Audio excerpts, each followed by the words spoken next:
Paano ang Glowan sa Maya apps?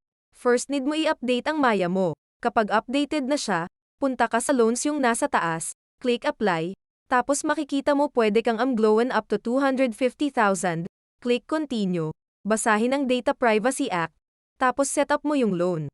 Kung mangno yung desire mong amount then makikita mo sa baba kung mangno yung monthly payment mo good for 6 months.